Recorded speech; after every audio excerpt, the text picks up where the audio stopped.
ಸಮುವೇಲನ ಎರಡನೆಯ ಗ್ರಂಥ ಅಧ್ಯಾಯ 1. ಸೌಲನು ಸತ್ತ ನಂತರ ಸಂಭವಿಸಿದ ಘಟನೆಗಳು. ದಾವೀದನು ಅಮಲೇಕ್ಯರನ್ನು ಸದೆಬಡಿದು ಬಂದು ಚಿಕ್ಲಗಿನಲ್ಲಿ 2 ದಿವಸ ತಂಗಿದ್ದನು. 3ನೆಯ ದಿನ ಸೌಲನ ಪಾಳೆಯದಿಂದ ಒಬ್ಬ ವ್ಯಕ್ತಿ ದಾವೀದನ ಬಳಿಗೆ ಬಂದು ನೆಲದ ಮಟ್ಟಿಗೂ ಬಾಗಿ ನಮಸ್ಕರಿಸಿದನು. ಅವನು ಸಂತಾಪದಿಂದ ತನ್ನ ಬಟ್ಟೆಗಳನ್ನು ಹರಿದುಕೊಂಡು ತಲೆಯ ಮೇಲೆ ಮಣ್ಣು ಹಾಕಿಕೊಂಡಿದ್ದನು. ದಾವೀದನು ಅವನನ್ನು ನೋಡಿ, ನೀನು ಎಲ್ಲಿಂದ ಬಂದೆ ಎಂದು ಕೇಳಿದನು. ಅವನು, ನಾನು ಇಸ್ರಾಯೇಲರ ಪಾಳೆಯದಿಂದ ತಪ್ಪಿಸಿಕೊಂಡು ಬಂದೆ ಎಂದು ಉತ್ತರ ಕೊಟ್ಟನು. ಆಗ ದಾವೀದನು, ಏನಾಯಿತೆಂದು ತಿಳಿಸು ಎನ್ನಲು ಆ ವ್ಯಕ್ತಿ, ಇಸ್ರಾಯೇಲರು ರಣರಂಗದಿಂದ ಓಡಿಹೋದರು, ಅನೇಕರು ಮಡಿದರು, ಸೌಲನೂ ಅವನ ಮಗ ಯೋನಾತಾನನೂ ಮರಣ ಹೊಂದಿದರು ಎಂದು ತಿಳಿಸಿದನು. ದಾವೀದನು ಈ ವರ್ತಮಾನ ತಂದ ಯುವಕನಿಗೆ, ಸೌಲನೂ ಅವನ ಮಗ ಯೋನಾತಾನನೂ ಸತ್ತಿರುವುದು ನಿನಗೆ ಹೇಗೆ ಗೊತ್ತಾಯಿತು ಎಂದು ಪ್ರಶ್ನಿಸಿದನು. ಅವನು, ನಾನು ಅಕಸ್ಮಾತ್ತಾಗಿ ಗಿಲ್ಬೋವ ಪರ್ವತ ಪ್ರದೇಶಕ್ಕೆ ಹೋಗುವಾಗ ಸೌಲ ತಮ್ಮ ಬರ್ಜಿಯನ್ನೂರಿಕೊಂಡು ನಿಂತಿದ್ದರು. ರಥಿಕರೂ ರಾಹುತರೂ ಅವರನ್ನು ಹಿಂದಟ್ಟಿ ಬರುತ್ತಿರುವುದನ್ನು ಕಂಡೆ. ಸೌಲ ಹಿಂತಿರುಗಿ ನನ್ನನ್ನು ಕರೆದರು.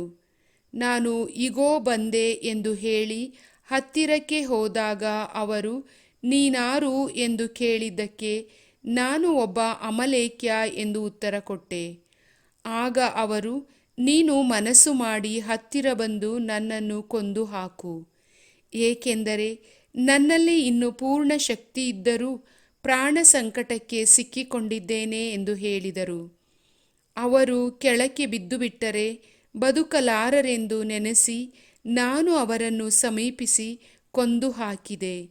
ಅವರ ತಲೆಯ ಮೇಲಿನ ಕಿರೀಟವನ್ನು ತೋಳಿನಲ್ಲಿದ್ದ ಬಳೆಯನ್ನು ತೆಗೆದುಕೊಂಡು ನನ್ನ ಒಡೆಯರಾದ ನಿಮ್ಮ ಬಳಿಗೆ ತಂದಿದ್ದೇನೆ ಎಂದನು.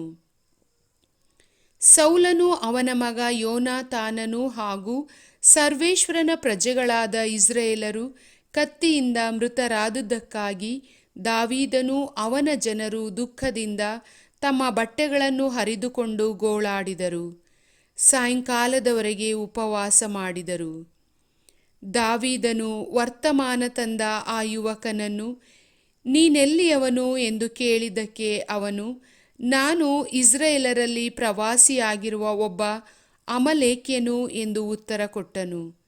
ದಾವೀದನು, ಕೈ ಎತ್ತಿ ಸರ್ವೇಶ್ವರನ ಅಭಿಷಿಕ್ತನನ್ನು ಕೊಲ್ಲುವುದಕ್ಕೆ ನೀನು ಹಿಂಜರಿಯಲಿಲ್ಲ ಏಕೆ ಎಂದು ಹೇಳಿ ತನ್ನ ಆಳುಗಳಲ್ಲಿ ಒಬ್ಬನನ್ನು ಕರೆದು ಇವನನ್ನು ಕೊಲ್ಲು ಎಂದು ಆಜ್ಞಾಪಿಸಿದನು. ಅವನು ಇವನನ್ನು ಹೊಡೆದು ಕೊಂದನು. ದಾವೀದನು, ಈ ರಕ್ತಾಪರಾಧ ನಿನ್ನ ತಲೆಯ ಮೇಲೆಯೇ ಇರಲಿ, ಸರ್ವೇಶ್ವರನ ಅಭಿಷಿಕ್ತನನ್ನು ಕೊಂದು ಹಾಕಿದೆ ಎಂದು ನಿನ್ನ ಬಾಯಿಯೇ ನಿನಗೆ ವಿರೋಧವಾಗಿ ಸಾಕ್ಷಿ ಹೇಳಿತು ಎಂದನು. ದಾವೀದನು ಸೌಲ ಯೋನಾತನರ ಮೇಲೆ ಒಂದು ಶೋಕಗೀತೆಯನ್ನು ರಚಿಸಿದನು. ಬಿಲ್ಲೆ ಎಂಬ ಈ ಗೀತೆಯನ್ನು ಯಹೂದ್ಯರಿಗೆ ಕಲಿಸಬೇಕೆಂದು ಆಜ್ಞಾಪಿಸಿದನು. ಇದರ ಉಲ್ಲೇಖ ಯಾಷಾರ್ ಎಂಬ ಗ್ರಂಥದಲ್ಲಿದೆ. ಮಣ್ಣು ಪಾಲಾಗಿದೆ ಓ ಇಸ್ರಾಯೇಲರೇ, ನಿಮ್ಮ ವೈಭವ ಆ ಗುಡ್ಡಗಳ ಮೇಲೆ. ನೀವು ಮಡಿದದ್ದು ಹೇಗೆ ಓ ಯುದ್ಧವೀರರೇ. ಸಾರಬೇಡಿ ಈ ಸುದ್ದಿಯನ್ನು ಗತ್ ಊರಿನಲ್ಲಿ, ಘೋಷಿಸಬೇಡಿ ಅಷ್ಕೆಲೋನಿನ ಬೀದಿಗಳಲ್ಲಿ. ಏಕೆನೆ ಉಲ್ಲಾಸಿಸಿಯಾರು ಆ ಫಿಲಿಸ್ಟಿಯ ಮಹಿಳೆಯರು, ಜಯಘೋಷ ಮಾಡಿಯಾರು ಸುನ್ನತಿ ಇಲ್ಲದವರ ಸ್ತ್ರೀಯರು. ಮಳೆಯಾಗಲಿ ಮಂಜಾಗಲಿ ಬೀಳದಿರಲಿ ಆ ಗಿಲ್ಬೋವ ಗುಡ್ಡಗಳ ಮೇಲೆ, ಅದರ ಮೇಲಿನ ಹೊಲಗಳು ಬೆಳೆ ಕೊಡದಿರಲಿ ನೈವೇದ್ಯಕ್ಕೆ. ಏಕೆನೆ ಅಲ್ಲಿ ಬಿದ್ದಿವೆ ಯುದ್ಧವೀರರ ಕತ್ತಿ ಗುರಾಣಿ, ಅಭಿಷಿಕ್ತನಲ್ಲದವನ ಗುರಾಣಿಯಂತೆ ಆ ಸೌಲನ ಗುರಾಣಿ. ಹಿಂದಿರುಗುತ್ತಿರಲಿಲ್ಲ ಸೌಲನ ಕತ್ತಿ ವ್ಯರ್ಥವಾಗಿ, ಬರುತ್ತಿರಲಿಲ್ಲ ಯೋನಾತಾನನ ಬಿಲ್ಲು ಬರಿದಾಗಿ.